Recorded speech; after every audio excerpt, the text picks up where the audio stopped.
Sophie Durocher. Un savoureux mélange artistique de culture et d'information. Alors, mesdames et messieurs, vous avez un scoop aujourd'hui. Vous avez en primeur le petit accessoire que je vais amener avec moi quand je vais aller voter le 28 avril. Alors, je veux le décrire pour ceux qui ne regardent pas à la télé. Si vous nous écoutez à la radio, j'ai une boîte en carton sur la tête. Mais mon collègue Hugo Veilleux, qui est tellement gentil, journaliste à la recherche, il m'a fait 2 petits trous pour les yeux. Pourquoi je vais aller voter comme ça? C'est parce que la loi le permet.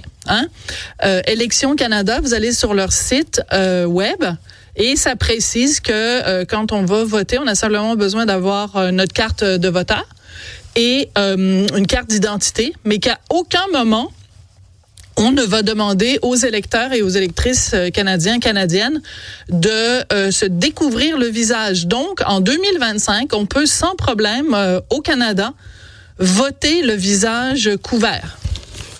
Bon, je vais enlever ça parce que c'est un petit peu étouffant et surtout oppressant. Et cette situation-là, qui vise évidemment éventuellement des femmes portant le niqab, ça a été dénoncé. Il y a 15 personnes qui ont signé une lettre ouverte, dont mon invité Romain Gagnon, qui est ingénieur essayiste, auteur du livre La biologie de l'amour.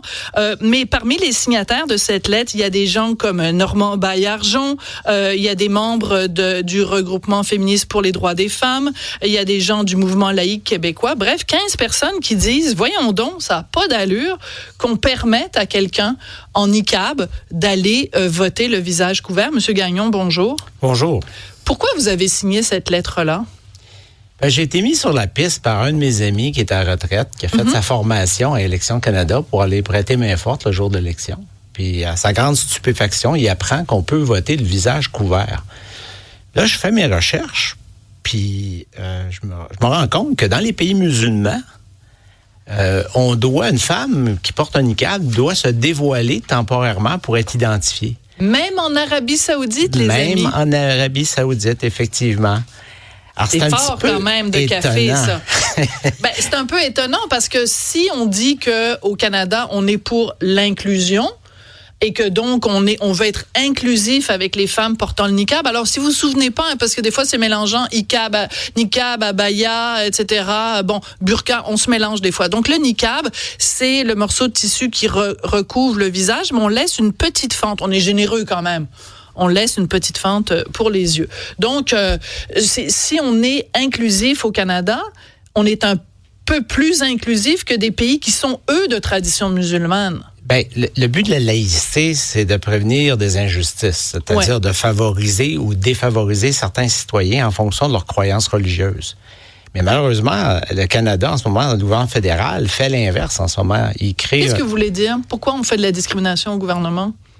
Parce qu'en permettant à certaines personnes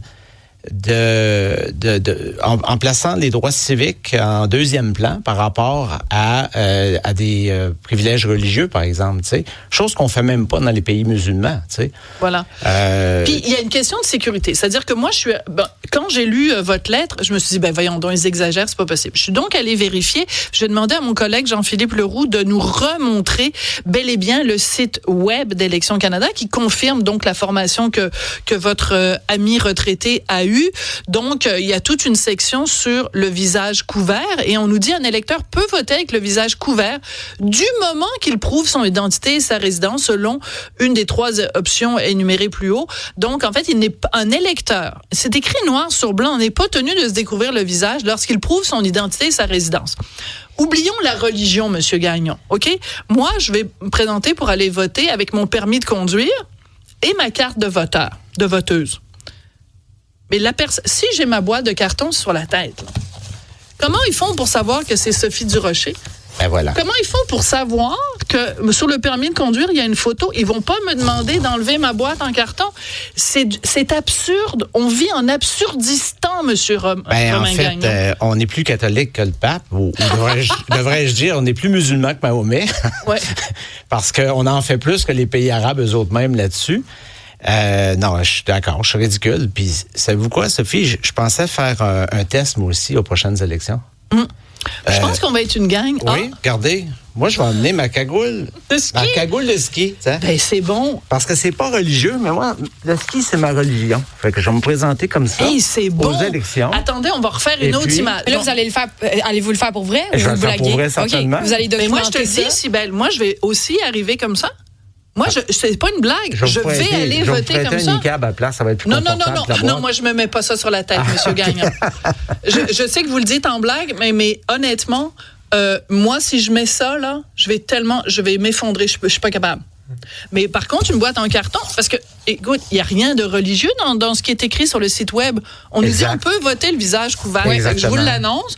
Fait que les skieurs, moi, c'est ma Du religion. moment qu'il oui. prouve son identité et sa résidence. Ben oui, moi je m'appelle Sophie Durocher. Regardez, c'est ma photo sur le permis de conduire. On nous demandera pas. Moi, il y a quelque chose que je comprends pas parce qu'en ce moment, avec toutes les affaires de fraude puis de vol d'identité, on est obsédé par ça. Tu sais, tu veux aller à la banque, ils vont te demander 2 pièces d'identité, ils vont te demander de vérifier, ils vont te demander de t'envoyer un code, ils vont t'envoyer un code sur le cellulaire. Mais pour voter, donc, ça veut dire que Fatima, elle pourrait aller voter à la place de Mafalda? En fait, on vérifie pas l'identité. Ça fait partie du délire multiculturaliste canadien. Là, on veut tellement pas offenser nos minorités qu'on fait des absurdités comme ça. Là. Absolument. Alors, ce que vous dites, je trouve ça très important. Donc, c'est une lettre qui est très bien rédigée. Donc, il y a vous, comme signataire, Daniel Barry, président du Mouvement laïque québécois, Michel Sirois de PDF Québec, qui est un organisme féministe, l'Association humaniste du Québec, Marie-Claude Girard, Michel Bailey, président des Sceptiques du Québec, Normand Baillargeon, vous le connaissez, Normand Baillargeon, auteur de livres, essayiste, chroniqueur au Devoir, pas n'importe qui. Et il y a Fatima Aboubaker, Fatima qu'on reçoit régulièrement à l'émission, qui est elle-même de culture arabo-musulmane, mais qui depuis plusieurs mois maintenant au Québec, dénonce une montée, une banalisation de l'islamisme. Je suis très contente qu'elle soit signataire de cette lettre-là. C'est important. En fait, je la connaissais pas, puis elle a communiqué avec moi pour insister, sérieux. pour rajouter son nom à la fin. Fait que je l'ai rajouté in extremis. Ah, j'adore Fatima Aboubaker. Vous enclenchez quelque chose, visiblement. Il y a quelqu'un qui nous demande pourquoi pas une pétition, je veux la signer. Et il y a Claude de Mont-Saint-Grégoire qui nous dit aussi qu'il va aller voter avec sa cagoule de ski. Donc, ça se pourrait que ça fasse boule de neige. On pourrait partir un mouvement. Allons tous voter avec des cagoules de ski. C'est à quoi ça me fait penser, Sophie? Puis c'est un peu boiteux. Mais hier, on parlait des jeunes qui font un défi TikTok, qui s'en vont voir le nouveau film sur Minecraft et qui se ramassent tous les jeunes dans une salle de cinéma. Il y a un mouvement. Puis quand il arrive à un moment précis dans le film, ils sont là, ils lancent du popcorn, ils font plein de trucs. Mais il y a des mouvements comme ça qui peuvent s'organiser. Peut-être que là, vous allez en démarrer un comme ça. Surtout qu'au-delà du défi, mais ton parallèle est excellent. Le défi TikTok, ça débouche sur rien. Alors que là, ce sera un mouvement pour que les gens comprennent l'absurdité de la chose, pour que les gens comprennent que, au nom de l'inclusion, en fait, on est, et c'est qu'on banalise le voile. Et c'est pour ça que je trouve ça très important. Il y a une phrase dans votre lettre ouverte qui dit permettre le vote à visage ouvert heurte aussi de plein fouet la dignité des femmes. Oui. Ça, c'est important. Je veux vous entendre là-dessus, M. Gagnon. C'est un débat en soi, là, le port du niqab. C'est on pourrait en parler longtemps juste de ça, mais c'était pas le but de l'article. Le but de l'article, c'était juste de montrer un peu l'incohérence de la position du gouvernement canadien. Et puis, c'est important parce qu'il y a de plus en plus de choses qu'on permet aujourd'hui au nom de la religion, puis c'est pas prêt de finir. Regardez ce qui se passe dans les rues de Montréal, là. Bloquer des artères pour prier, là, c'est un début, là. Vous savez ce qui se passe en Europe en ce moment, c'est là qu'on se dirige. Oui. Fait que c'est temps d'agiter là, les... C'est ça, de tirer les sonnettes d'alarme, et c'est important que vous mentionniez prière de rue, parce que c'est pas n'importe quelle prière de rue. Cette semaine, c'était devant la basilique Notre-Dame. Moi, je pense que si demain matin, un groupe de catholiques s'en allait fêter Pâques avec des chants grégoriens devant une mosquée, toutes nos petites pleureuses professionnelles au Devoir et à la presse et à Radio-Canada seraient collées au plafond en disant c'est de la provocation, c'est islamophobe, c'est insultant, puis tout ça. Là, il y a des gens qui vont faire des prières de rue devant la basilique Notre-Dame. C'est pas innocent. Venez pas me dire que c'est pas de la provocation.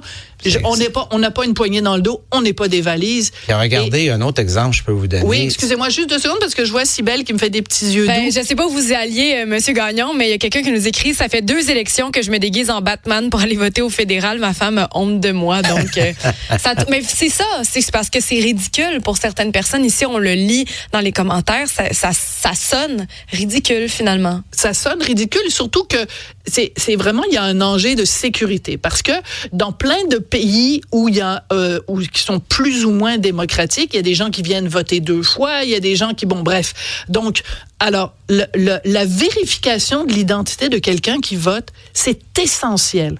C'est essentiel à la démocratie. Donc là, en faisant ça, en permettant à quelqu'un de ne pas s'identifier, on bafoue la démocratie fondamentalement. Définitivement. Mais il faut aller. Je vais vous donner un autre exemple, OK? Oui.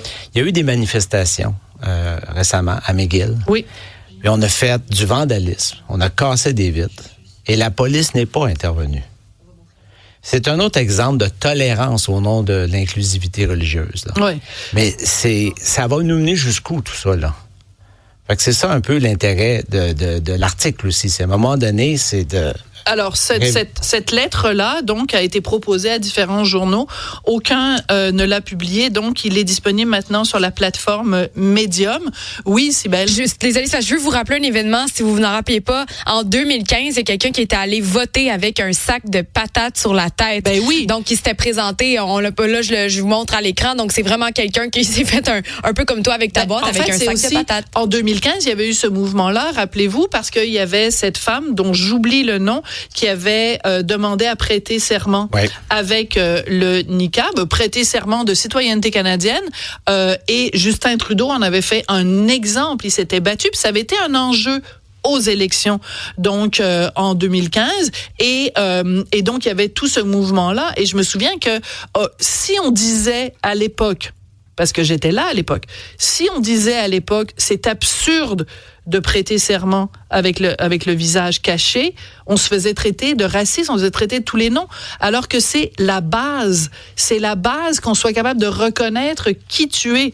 Alors, c'est donc un excellent texte. Je veux juste donner le titre du texte, le niqab dans l'isoloir, incohérence d'une laïcité à la canadienne.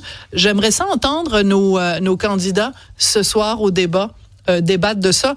Mais bon, le débat va avoir lieu à Radio-Canada. Ça m'étonnerait que Patrice Roy pose la question. Sophie, selon vous, selon vous, pourquoi aucun journal n'a publié l'article? Je peux pas me prononcer pour mes collègues, mais je pense qu'il y a une certaine frilosité en ce moment. Charlie Hebdo? Voilà, merci. Vous avez dit les 2 mots qu'il fallait prononcer. Merci. Et nos auditeurs aussi. Voilà, merci.